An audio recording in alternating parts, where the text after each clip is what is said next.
And the ultimate goal for me was to get to 50 years old and retire if I wanted to, because I had finally learned how to manage money and save it and invest it. And I was able to do that. Now, my retirement lasted 3 whole weeks. I'm like, I can't do this. I got to go back to work.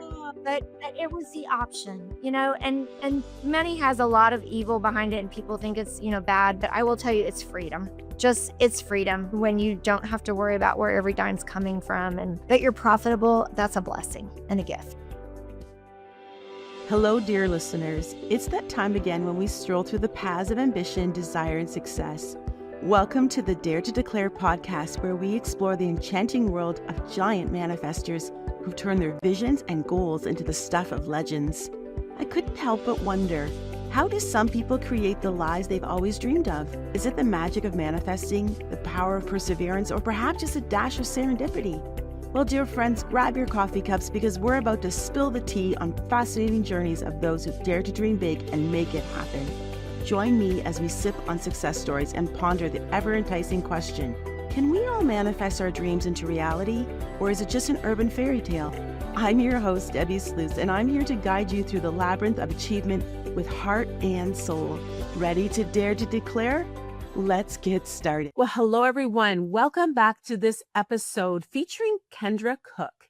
So Kendra is a trailblazer in the real estate industry since 1988, and Kendra's journey began as an entry-level receptionist at one of the largest brokerages in Nashville, Tennessee. From there, she rose to become the owner of a boutique brokerage, filling every role along the way. This hands-on experience has given her an unparalleled perspective on building a profitable and sustainable business to thrive in any economy. Kendra is not just an industry expert, she's a sought-after speaker, consultant, and branding guru who has coached elite professionals nationwide for over 17 years. The innovative systems and structures she developed for her own business are now used across various industries and streamline operations, implement effective processes, and to build profitable and winning teams. She's also a best-selling author of Embrace, Empower, Evolve, a practical guide to embracing change, empowering growth, and evolving into your true self, and founder of E3 Women's Retreats, helping women slow down, dream big, and create the lives they desire in a supportive community. Kendra and her husband, Greg, reside in Tampa, Florida, and they spend their spare time soaking up rays on the beach, golfing, and learning to play pickleball. They are proud parents of 2 grown children, Corey, who lives in Nashville, Tennessee, and Chloe, who is a U.S. Marine reservist.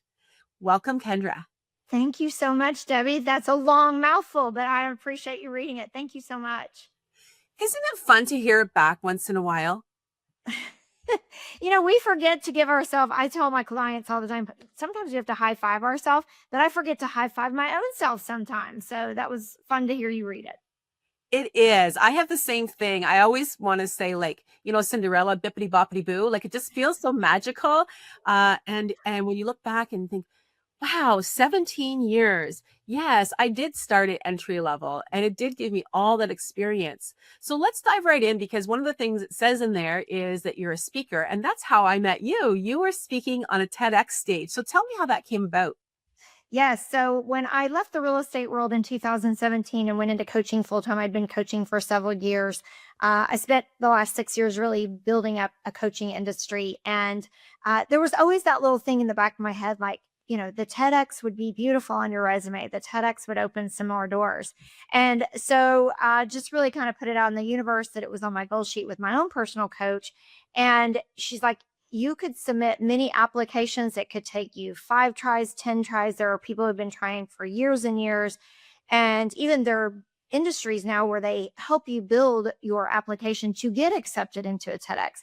And so I thought, well, I'm going to try my own hand at this for a little bit. So I did. And so when I submitted my paperwork to the TEDx Lake Mary, I was selected. There was over 300 applications, and then they narrowed it to 30.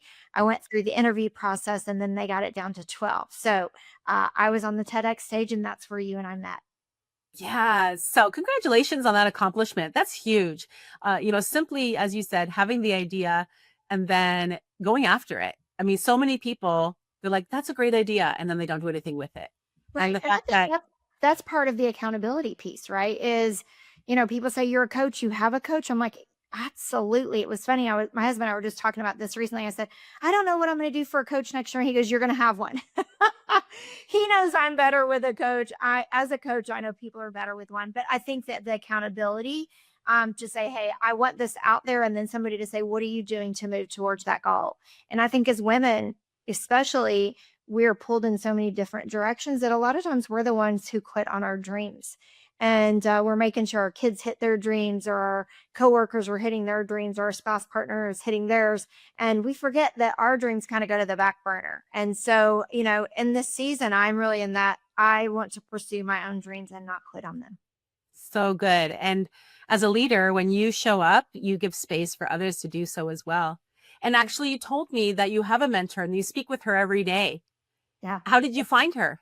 She was at the event when I went to my first event that I was needing to hire a coach. And part of my TEDx talk was I thought I had a time management issue. And as you know, it was not that at all. It was a money issue. And so she happened to be at that very first event that I went to. And just we locked eyes the very first day I walked in there. And I think for me, honestly, looking back, I went in there as the big dog. I had just been Realtor of the Year, and everybody wanted to be the next Kendra Cooke. Everybody was always picking my brain. And I walked in that room, and the people in that room were so much bigger than me. And I felt like kind of a peon, and I didn't know anybody. I went there not knowing a soul. And so she and I just locked eyes, and she actually was one of the partners, the founding partners. And so throughout those few days, every time I would go to lunch, I would seek her out. I just connected with her.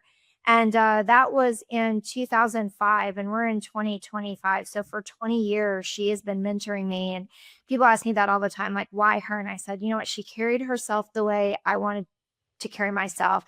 She had a business that I wanted to build just like. She was calm in the storm. She was confident in everything she did, her clothing, her actions, her words. And I thought, gosh, here I am feeling like I'm so broken. And there is this person that I could just pursue, and she has the answers. Why am I going to try to reinvent the wheel? And so I still seek her advice. And she's retired now. We're the best of friends. I already talked to her today, and we just help each other through life challenges with our spouses, with our kids, with business, with our Christianity. I mean, we are just very equally yoked to do life together. And I'm just so honored to have her in my life. I love that. I've never considered, you just sparked an idea around choosing your mentor, choosing your coach. It almost sounds like choosing a life partner. Like, I never really thought about it in that respect. But when I think about people that I have hired as a coach, you're right. I had that attraction to them, not in a sexual way, of course, but there's an intimacy. Like there is like you said, you locked eyes. Like even by saying that reminds me of somebody, being attracted to the opposite sex. Like it's kind of like this really strong intuitive connection that you have to this person. And so I think this is a really great little nugget here for people, because we get sometimes really into that logical thinking, like, oh, look at their success. Look. Now, mind you, she was where you want to be, which it's good to see and notice those things. But it's also, I think, so important to trust your intuition around that as well. And then you've had a 20-year relationship. Some marriages don't last that long. Like that's amazing, right? Exactly. That's awesome. So the title of your talk, I believe, was The Money Habit Women Entrepreneurs Need to Build and Maintain Sustainable Success, right? Yes. And so we talked a little bit about the TEDx journey that you had and how you've been speaking. This is not, your first rodeo. You've been speaking for many, many years, but this was the first time that it was put in a TEDx box, so to speak. Right. There are specific rules. You've already alluded to the fact that you're a Christian and a believer and speaking of Jesus, and there's no religious talk. Can you talk a bit about some of the challenges and also perhaps how it provided you with some growth around fitting your message into the TEDx box? Yes. Well, let's be honest. We all get very comfortable. Selling real estate is first nature to me. Speaking over the last, 17, 18 years has become kind of second nature to me. And I am a speaker who speaks from the heart. I like to read the audience. I like to ask a question and get feedback. When somebody raises their hand and says, well, I really struggle with X, I can be totally diverted to that and still come back to the topic, because one of my rules from day one was I'm only going to speak on things that I do and that I know about. And so I have a lot of people call me and say, hey, will you speak on X? And I'm like, I'm sorry, I'm not an expert on that. I would rather not. I'm not confident there. And so with my speaking career, I've just been very relatable. I am very raw and real and authentic. Like, hey, I have fallen, I have failed. I have, owed the IRS money. I've had debt, all the things, my marriage has been on the rocks. And so I like to share that vulnerability. I think it's the connection that people say, gosh, if she can get out of that situation, so can I. And I just want to be that really relatable speaker from the stage, not I'm here and you're here and good luck getting here. I just never related with those type of speakers. And there's a need for all of us. That's just not my style. So when I was accepted into TEDx, they started saying you need a North Star statement and you need this and you need that. And I'm like, oh my stars, what is all this? And then the rules around you cannot do this and you may not say that. And so I think I shared with you when we talked, it was by far one of the biggest challenges I've given myself probably in the last 10 or 15 years, because it was the fear of the unknown, which is why a lot of women fear starting their business or fear deep diving into their finances, because it's the fear of failure, right? It's the fear of being judged or, the fear of the unknown. And so that was where I was with the TEDx. I was so used to seeing the audience and interacting with them, and it's not that. And I'm not super scripted in my talks. I have the agenda and I'll hit all the points, but it may not be word for word. And so with TEDx, it's 100% memorization. A lot of my talks, I will have some graphs or some photos in a PowerPoint so people stay engaged versus just me. Rah, rah, rah. And you couldn't do that either. And so it was very, very uncomfortable for me, but it was also a very big struggle to adjust all that in my mind. Now, I'm super grateful I did it. And I learned a lot of lessons that I can do hard things again. Sometimes we get comfortable and we forget that we can do hard things, but it's still, when you get on stage, when I'm talking from the heart, I don't kind of like black out. And I said to my husband, did I say this? Did I say this? Did I say this? I don't remember what I said because I was just trying to hit all the points. So completely different. So glad I did it. Very proud of the message I put out there, but I'm dying to see the video. I bet. So where will people be able to find it and see it? It will be on YouTube, on the TEDx channel on YouTube. It should be out in the next few weeks. Once they're recorded, they have to go through the TEDx kind of channels, if you will, for them to bless the message and the recording and all that, and then they will upload it. I will be posting some watch shows, so if they want to follow me on my social media, which is just my name, I will be continuously supporting it and promoting it on social. Awesome. And that's Kendra with a K and Cooke with an E on the end. So you're going to want to follow her. So you're on Facebook, Instagram, LinkedIn. Okay. All right. Excellent. And I assume, do you have a YouTube channel? I do have a YouTube channel, which is my name. Yep. Okay. And our website is also my name, kendracooke.com. I keep it really simple. No, you know what? I was just on a mastermind this morning. We were talking about that around company names and your own name. And one of the gentlemen on there, he's a colleague and he's just rebranding himself and just his own name. And I've done that myself. I'm still Dare to Declare as my company name, but more and more when people ask me, like my website now is my name, debbisluice.com. Yeah. I think it's a bit more memorable, like, because you introduce yourself as your name. Right. And then all trying to remember, such and such realty or such and such speaker or very hard. And I have had a mentor that says, clear, not clever. Yes. And so I always try to go back to keeping the message clear and straightforward. Donald Miller, he's another person I really admire, and he talks about that too. So thinking about your expertise and your lane, your zone of genius, you love to also speak about financial literacy, correct? I do. So can you talk a bit about that and your passion for that and who you help and how? Yes, I'd love to. So financial literacy for me was that thing that I didn't know anything about, so I just ignored it. And so it comes out obviously in my TEDx that it gets to a point where you can't ignore it anymore. And so that was the whole reason that I was seeking a coach from the get-go in 2005 is I clearly thought I had a time management issue, and instead I had a financial issue, and would not have known that had I continued to chase and pursue this on my own. And so when you start documenting every dime that's coming in and every dime that's coming out, you realize, oh my gosh, I'm throwing really good money, hard earned money at some really bad things, but I'm not tracking it. And so I don't know it until I'm pretty far down.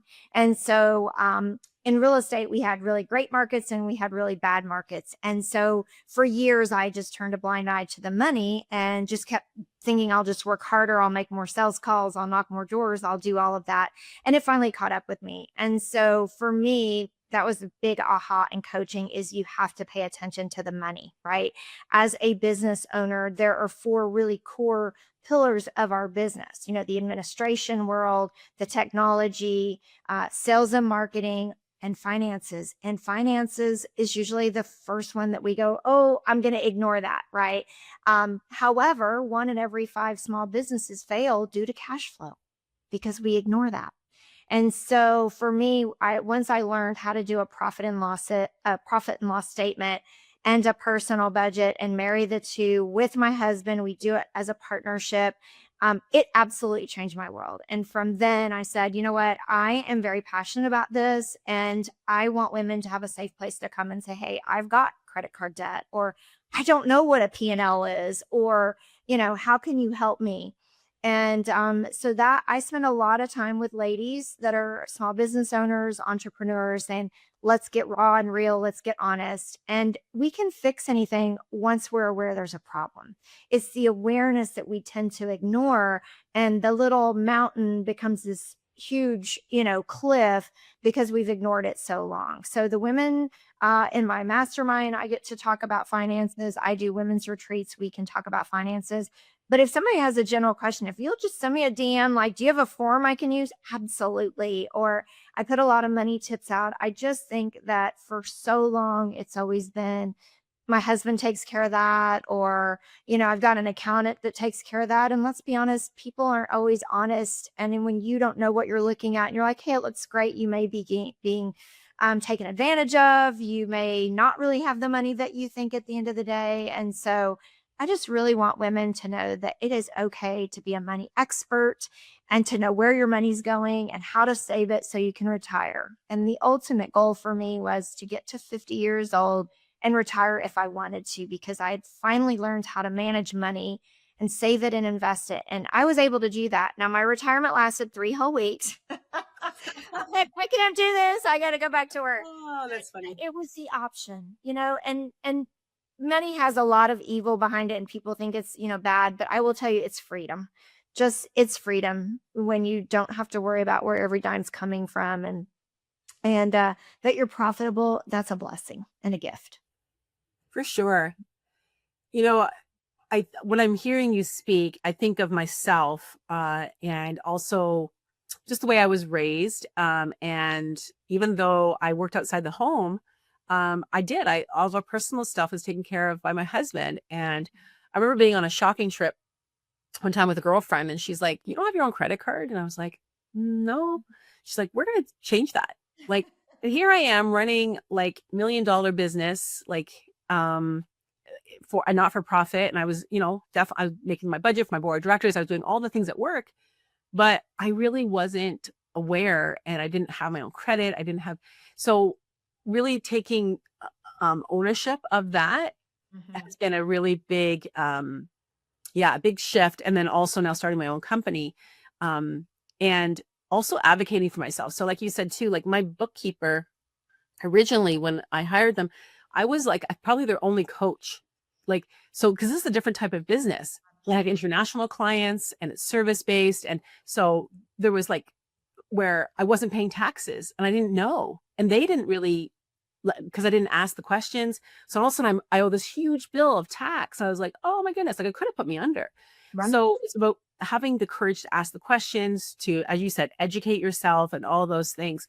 But what I'm seeing now is like the next generation, like my daughters, they already have financial planners. Like, I'm like, they're in their 30s. They just turned 30. Like I'm in awe of their courage and just like, yeah, no, I'm married, but I need to be aware of this. So I think I don't know if it's more my age, our age, like, that maybe feel that way, but I love the work you're doing and it's so empowering.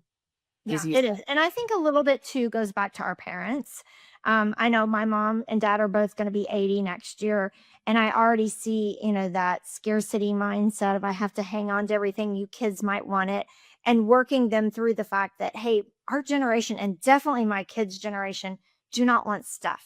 They want experiences and they want money in the bank and they want the sense of security, which I think that my parents did not give me, because they thought that they didn't want to bother me or make me worry about money. So they didn't talk about it. So I got myself in a hole and then had to get out and was very passionate. I talk about it in my book. I did not want my kids to have that same experience. I needed to break that generational curse. So my kids have been on budgets since they were, 12 years old. And yes, my son's the same way. Our daughter's in the Marines as a reservist. And they're like, we're good. We don't need your money. Go live your life. Whereas, earlier in my life, I'm like, I hope my parents leave me something. I don't have anything, until I started really collecting and saving my own money. So I think there is some generational gaps there. And I think you're right. I think our generation has done a better job with our kids. But boy, the hard knocks that I took in my 20s and 30s around money, I wish I had some of that time back. Me too. Yeah. Me too. And it also sounds like, well, one thing, you're gathering women to have those really intimate conversations. I think, talking about sex and money, those are the intimate things that, we kind of do behind closed doors. And so, you're opening that up and having that conversation with women.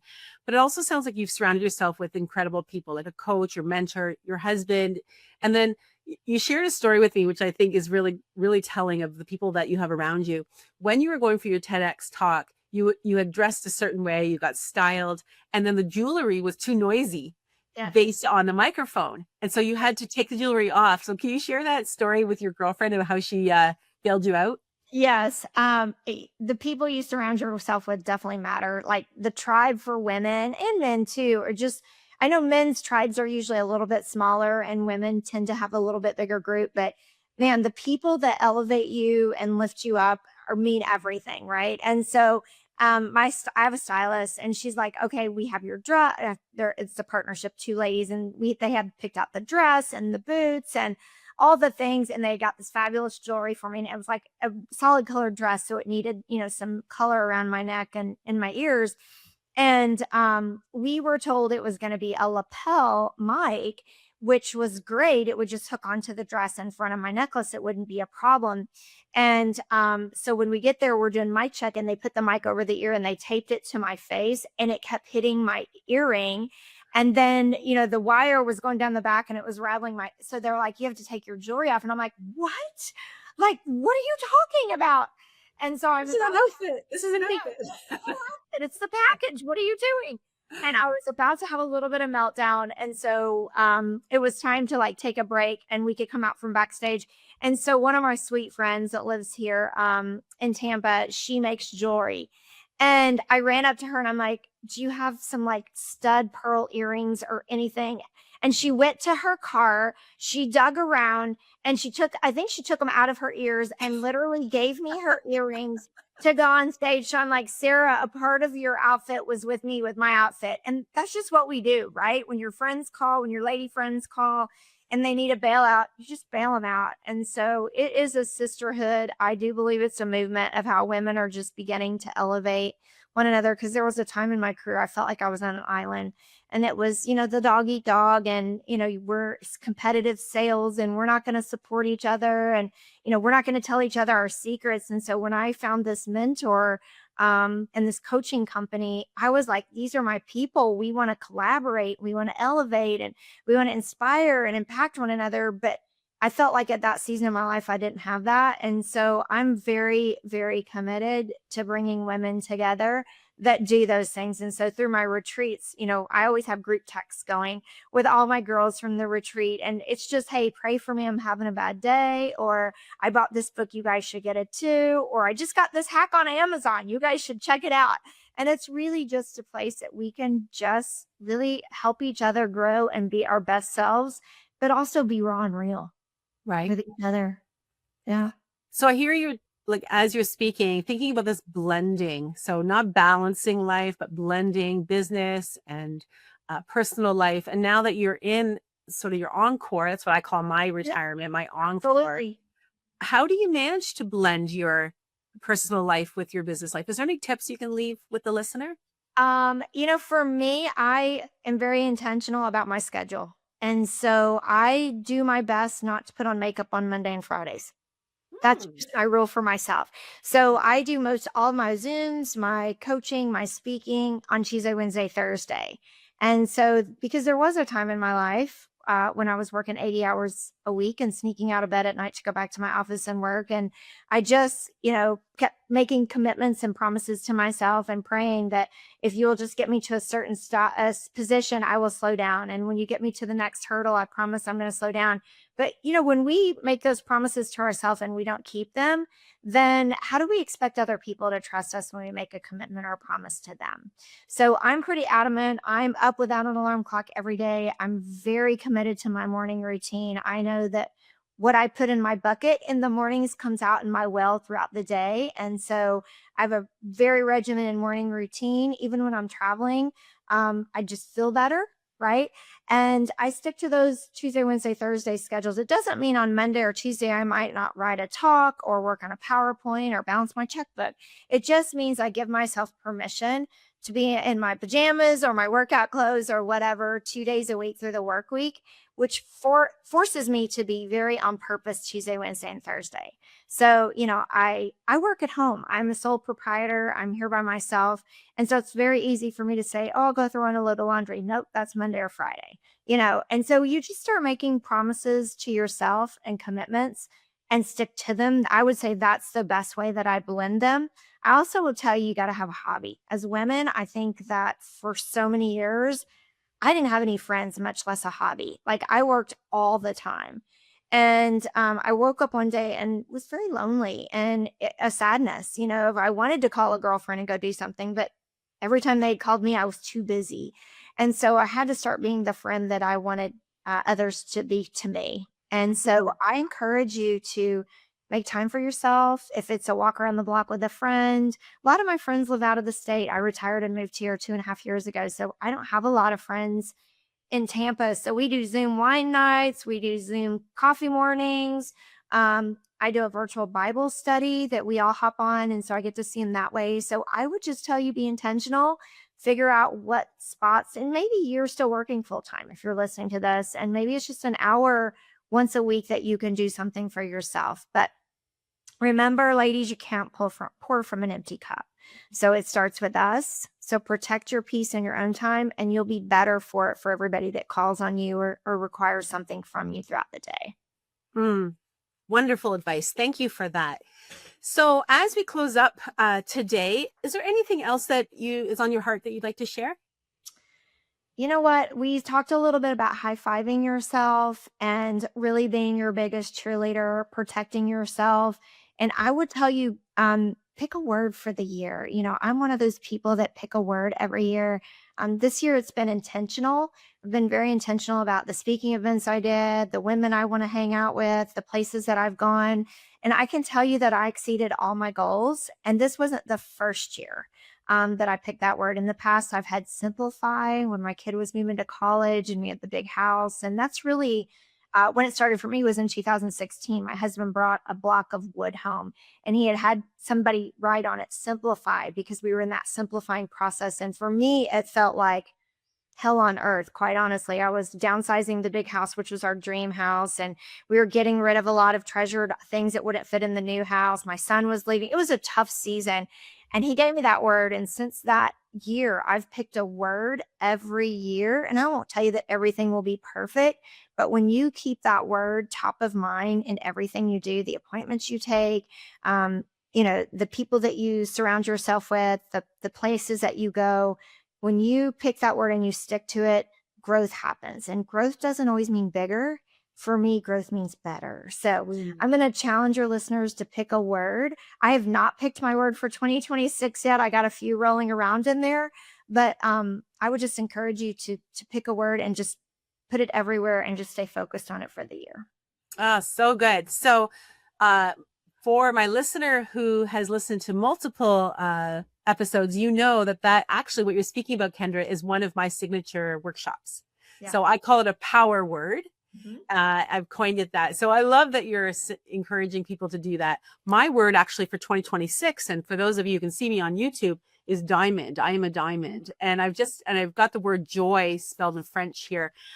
So yeah, sparkling like a diamond. So I've had all different words as well. And it really, like you said, is a beautiful banner for your year, making decisions through that. But most importantly, putting and filling yourself up with this identity, like your self identity. So I will just say for everyone as well, we're going to be doing the power word as well as a full vision board experience in my conference, June the 3rd to the 5th in Niagara Falls, Niagara on the Lake, 2026. So save the date.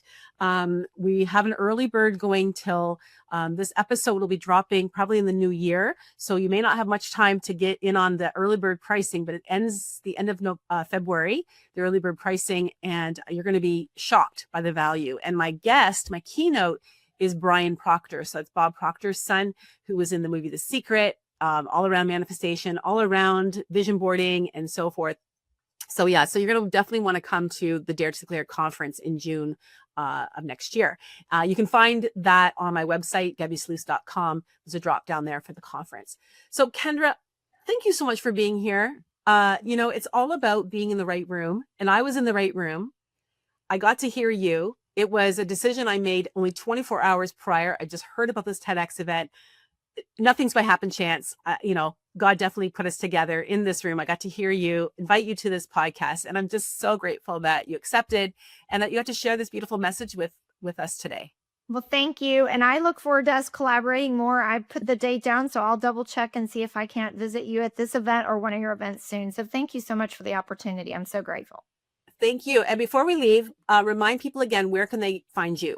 Yeah. So my website is kendracooke.com. It's KendraCooke.com. I'm also on Instagram, Facebook, and LinkedIn, all the same name. Wonderful. And be sure you look up Kendra. She's got lots to offer. Her book. She does retreats. I know a lot of women love retreats. You want to check her speaking, and make sure you go and check out her TEDx talk that she just gave that I was privy to listen and witness. So thanks again, Kendra. And for my listener, be sure to remember to dare to declare. Cheers. Today, we've delved into the realm of manifesting giants, exploring the power of declaring our desires to the universe with unapologetic boldness. But before we bid adieu, I have a little something special to share with all of you dreamers out there. Introducing the Dare to Declare Vision Board magazine and online DIY Vision Board course, your ticket to manifesting greatness in style. Picture this. Flipping through pages filled with inspiring images, empowering quotes, and step-by-step guides to help you create the vision board of your dreams. Whether you're yearning for that spacious condo with a view or a love that sets your soul on fire, our magazine is here to guide you every step of the way. Dive deep into the art of manifesting with our exclusive online DIY vision board course. Led by manifesting expert, yes, yours truly, and seasoned dreamers. This course will teach you the ins and outs of creating a vision board that speaks to your heart and soul. So what are you waiting for? Join the ranks of the manifesting giants and dare to declare your wildest dreams to the universe. Head over to our website, debbisluice.com, and grab your copy of the Dare to Declare Vision Board magazine and enroll in our online DIY Vision Board course today. Until next time, keep dreaming big and daring to declare, because in the world of manifesting, the sky's the limit.